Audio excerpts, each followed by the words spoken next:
What does it take to become a legend? Is it raw talent? Is it luck? Or is it something more? Today, we're not just talking about a football player. We're talking about a phenomenon, an icon of relentless ambition and unwavering self-belief. This is the story of Cristiano Ronaldo, a boy from a small island who dared to dream bigger than anyone around him, and then worked harder than anyone to make those dreams a reality. His journey began on the Portuguese island of Madeira in a humble home. Cristiano was the youngest of 4 children, and money was always tight.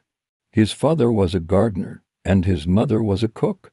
From a young age, football was his entire world. He wasn't just playing a game, he was living it. The streets were his first stadium, and any object could become a ball. His passion was so intense, so all-consuming, that his family and friends could see he was different. They nicknamed him Crybaby because he would get so upset when he lost or when his teammates didn't pass the ball to him. This wasn't just childish frustration. It was the first sign of a burning desire to win, a desire that would define his entire career. At just 8 years old, he joined his first amateur club, Madeira. Even then, his talent was undeniable. He was faster, more skillful, and more determined than kids much older than him. Scouts from bigger clubs started to take notice. By the age of 10, he had moved to Nacional, one of Madeira's top clubs. But Cristiano's ambition couldn't be contained by his home island. He knew that to become the best, he had to leave. At the tender age of 12, he faced the biggest decision of his young life. He was offered a trial with Sporting Lisbon, one of Portugal's biggest clubs. Imagine that for a moment. A 12-year-old boy, leaving his family, his friends, everything he knew to move to the mainland and chase a dream that seemed impossible to most. The loneliness was crushing. He would often call his mother in tears, begging to come home. The other kids at the academy mocked his Madeiran accent. It was a period of immense struggle and isolation. Many would have given up. Many would have returned home. But Cristiano wasn't like many. He channeled his homesickness and frustration into his training. The football pitch became his sanctuary. He told himself, "I'm here for a reason. I will prove them all wrong." And prove them wrong he did. He poured every ounce of his being into becoming better. He wasn't just the first one at training, he was the last one to leave. While other kids were resting or playing video games, Cristiano was in the gym, adding weights to his ankles to dribble faster, practicing his free kicks until it was too dark to see the goal. His coaches were astonished by his work ethic. They had seen talented players before, but they had never seen anyone with his level of dedication. This wasn't just talent, this was an obsession with greatness. He was building not just his skills, but his body.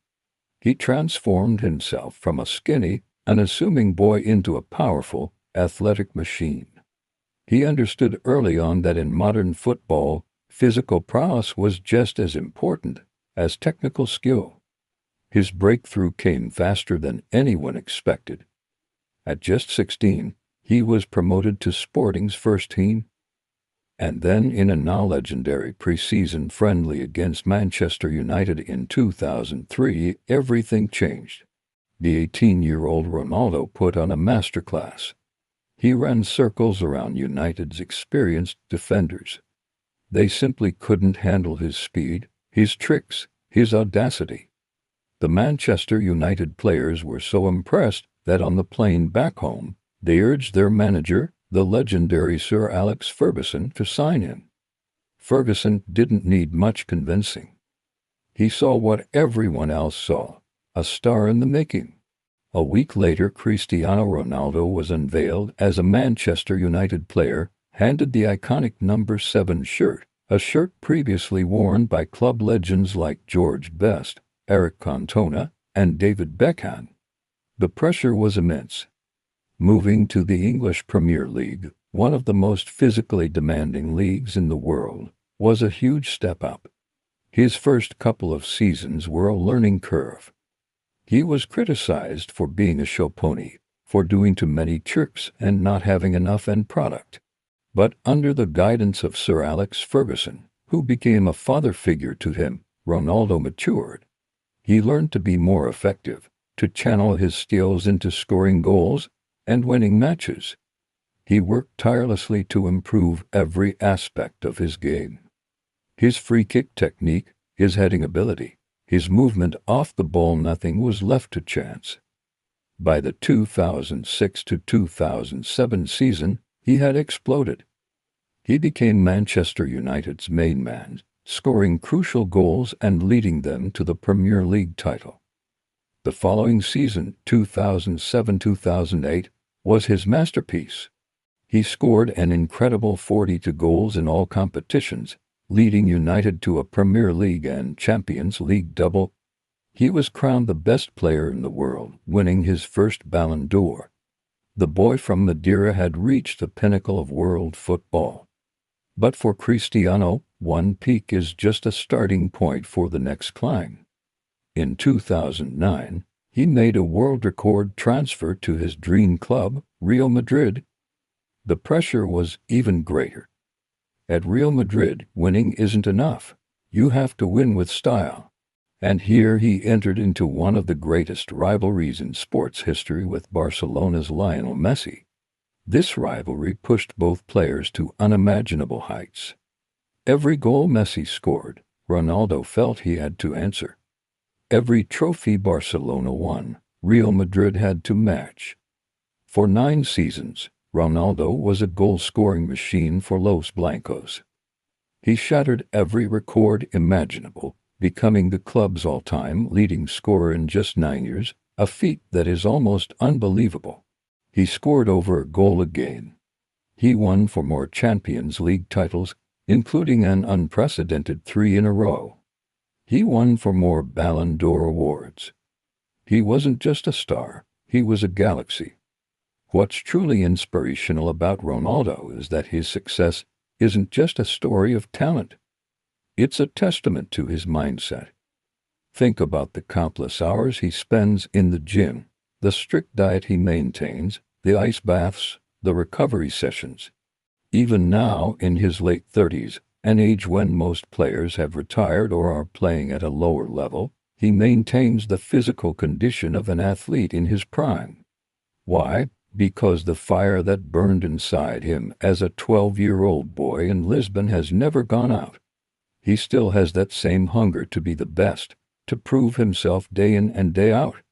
He hates losing as much as he did when he was a kid. He's faced setbacks, of course. Injuries, tough losses in finals, public criticism.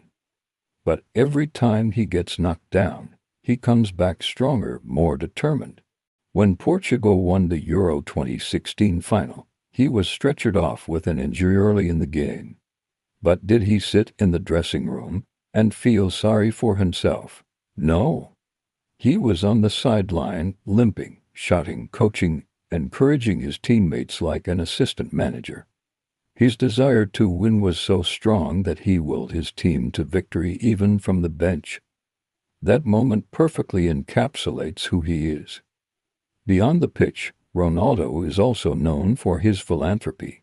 He has donated millions to charities, paid for children's medical treatments, and often uses his platform to help those in need, never forgetting his own humble origins.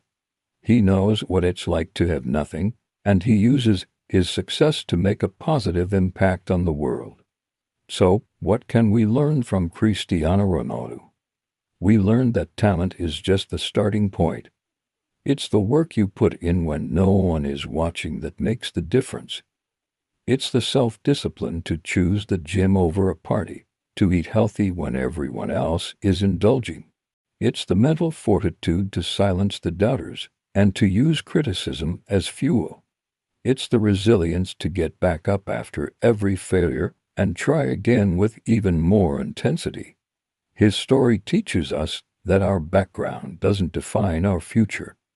It doesn't matter where you come from. What matters is the size of your dream and the scale of your effort.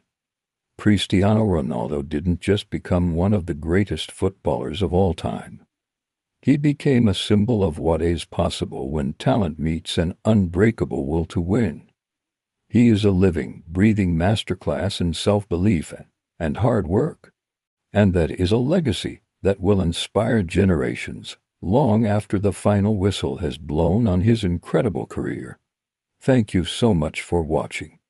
If this story inspired you, make sure to hit that like button and subscribe for more content. Let us know in the comments which part of Ronaldo's journey resonates with you the most. See you in the next one.